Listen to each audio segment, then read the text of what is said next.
Hi everybody, and welcome to Garden Style.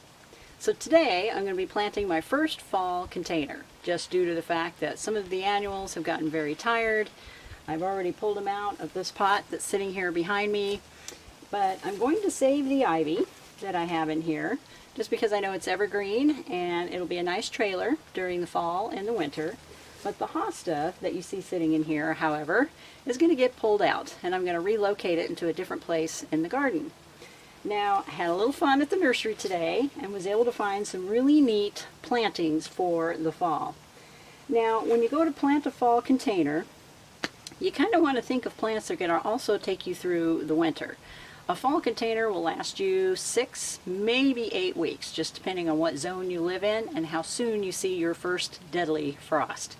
So I picked some plants here that can not only handle the frost, but will actually last for a good portion of the wintertime. Now, we always have a thriller, a spiller, and a filler going into our pots. So I actually found a couple thrillers, to fill the back portion of the pot. And I was really thrilled to find a lemon cypress. This is an evergreen, and yes, it does in fact smell like lemons. These are marvelous. Now this is going in a semi-protected place. This whole container is. It'll actually be under a covered porch. So keeping that in mind is the reason why I purchased some of these other plants as well. And I'll explain to you as I go here why I chose the plants that I chose. Now the lemon cypress is awesome, just due to the fact that it's an evergreen. This particular plant is good down to zone 7, which is 0 degrees. Rare event we ever see temperatures that low here in Washington. This will also get about 5 to 10 feet high. And it's telling you here to plant them at least 3 to 5 feet apart. But this is going as a thriller into the pot during the fall and the winter time. And I am more than positive that I'll be able to find a home for him out in the garden.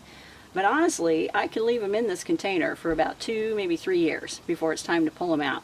And that's kind of my intention, so I don't have to keep replacing the plants. So he's definitely going to be a great background plant. And this is an awesome little evergreen that you can put lights in later during Christmas time. Something I'll demonstrate to you later. So I chose him because I know he's going to be evergreen, and he's kind of like the foundation plant that goes in the container. Now another really neat plant that I found, it's also a perennial, and you have to be very careful when you're picking these out, because some of these grasses, they'll tell you that it's a perennial when in fact it's not. Just depends on what zone that you're living in. So make sure to read your tags.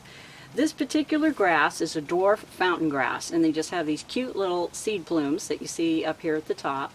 And when I think of fall, I always think of seedy type grasses. Plus they add movement to the container, and they're just pretty. And they will hold on to their little seed heads here right on up until, you know, it gets thoroughly zapped in the fall when we get a really hard frost.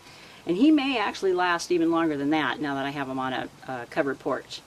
But this dwarf fountain grass, it's a Pennisetum. There are lots of different varieties of Pennisetum.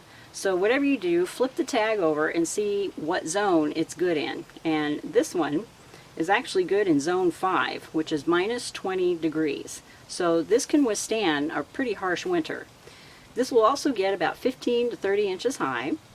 And it's definitely a full sun plant. Where I am putting it, it's actually going to be in part shade, which isn't going to hurt it a bit, especially in the wintertime, when most of your plants go dormant anyway. But I wanted him for the texture and the movement that's going to be in the pot. And of course he'll need a little cleaning out before I go and plant him. But a wonderful grass to put into your containers. Now another super neat plant. And this is kind of thinking outside of the box. This is a Heuchera, or they call them corabels, just depends. And I just happen to have a little sunshine here behind me, but as I put it into the light, you can see how beautiful amber red the leaves are. And this is actually called Amber Lady. It's one of my favorite varieties, but it just has that beautiful fall color that really stands out when you put it into the pot. Now the Heucheras, they definitely die back during the winter time, but now that he's under a covered porch, he'll actually last me a lot longer than that. And this particular variety is good to zone 4 or minus 30 degrees. So this is an extremely hardy perennial. And I will probably leave him in the pot probably throughout next year. There's 2 or 3 plants right here that I'll probably keep in the pot going into next year. And when they come back and start to leaf out again, then I'll just add some more spring and summer annuals to it.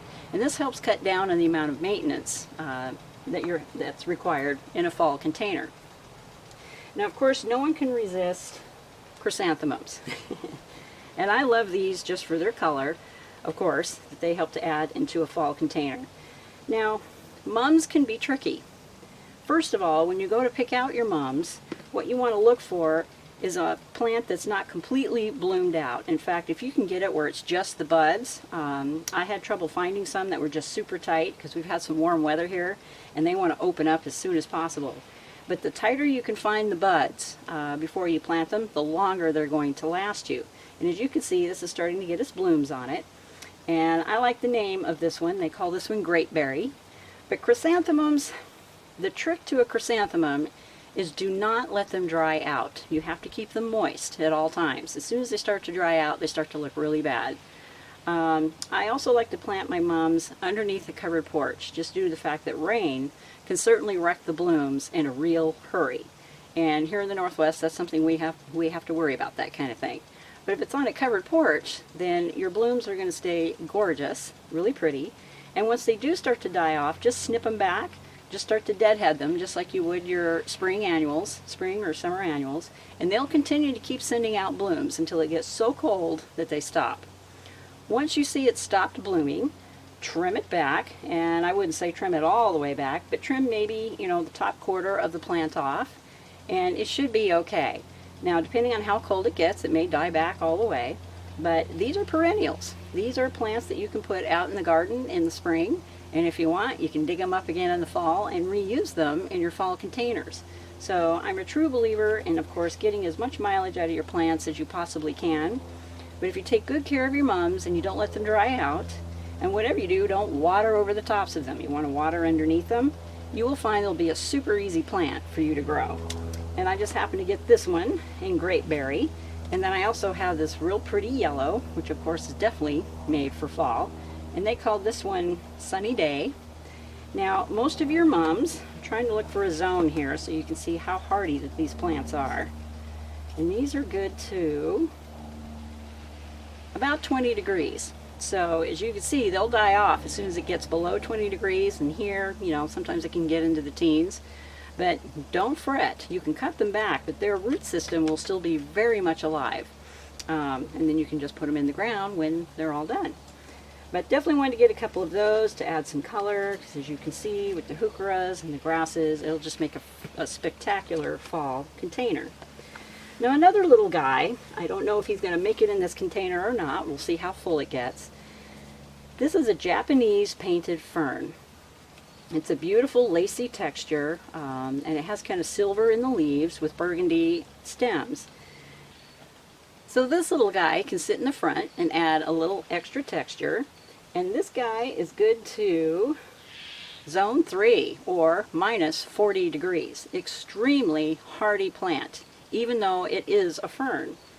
Now this dark green foliage with its tints of silver, a little bit of violet, you can see a little bit of purple in there. We'll just add an extra color and a little extra texture to the pot. If I can get them to fit, we're going to see. Now don't be afraid to cram a whole lot of plants into your fall containers, just due to the fact they don't have that long a growing season, and they're there for just satisfaction more than anything else, and to freshen up your pots for fall. So I'm going to start putting all this together for you. You can go ahead and follow along with me, and I'll show you the end results as soon as I'm finished. So here we go.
Ta-da! So here we go, a finished fall container.